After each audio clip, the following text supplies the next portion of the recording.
Detective Comics 999, written by Peter Tomasi, art by Doug Mankey. So this is the end of the Mythology Arc. This is the last issue in it before we go into the epic Detective Comics 1000 next issue. And so far, lots of crazy stuff has happened. So Leslie Tompkins has died, Henry Ducard has died, and Batman has sort of gone back to all of his old kind of mentors he's had over the years. And then last issue, it ended very, very trippy with this young Batman who was like a kid version of Batman, and regular Batman and kid Batman were talking to each other, and we didn't really know what that meant. So we're finally going to get that explanation this issue. So let's dive into the story in this final issue of this mythology story arc. So Batman and Kid Batman are arguing, and Batman is asking this Kid Batman, like, who is he?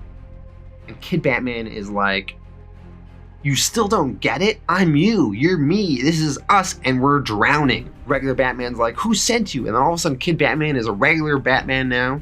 And this fake Batman, he's like, you sent me, damn it, and I'm trying to save you. Give us some perspective, illumination, to wake you the hell up. Regular Batman's like, is this Scarecrow's doing? Fake Batman is like, no, this is you, finding new ways to top yourself every year. And then they continue to fight each other all over the Batcave and all over the mansion. And then we go through some trippy kind of scenes where the Batman turns into a little Bruce Wayne once again, and then he gets into a grave, and then regular Batman is sort of like going to bury little Bruce Wayne in this grave. And then eventually, finally, we're back in the real world, and Batman is apparently in this virtual reality machine, in this tank, which he apparently puts himself in every single year.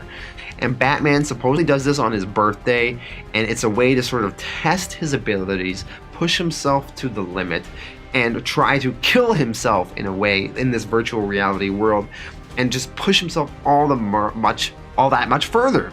But what this means is that the last 5 issues that we've read, everything that's transpired in those last few issues never happened. So Leslie Tompkins is not actually dead, Henry Ducard isn't dead, and in fact when we get to the next page in this, in the epilogue, we see Bruce Wayne going to visit Leslie Tompkins, and she is in fact alive, and they end up going for a car ride, maybe they're going to go to dinner or something, and Leslie Tompkins is in fact alive.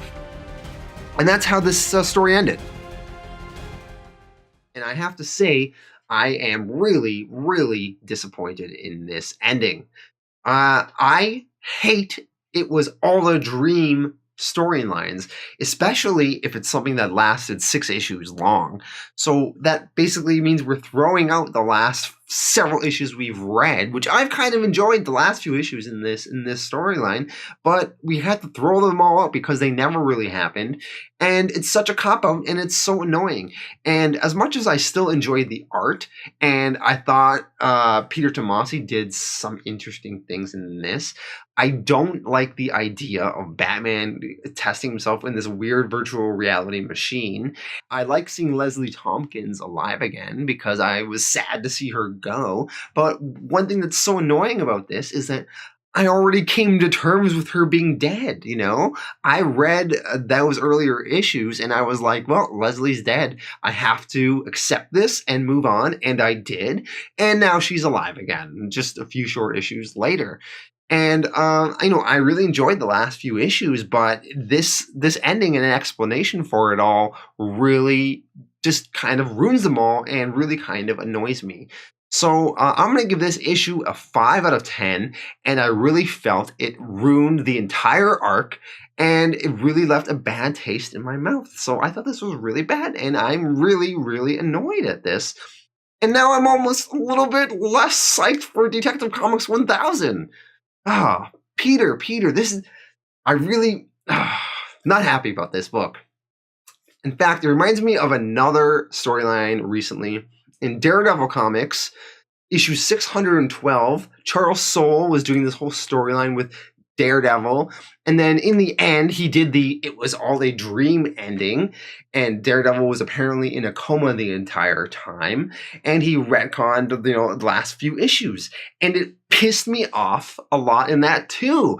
Watch my video on the Daredevil 6/112 and you'll see what I mean. It was all dream endings pissed me off to no end. So I hated that and I hated this.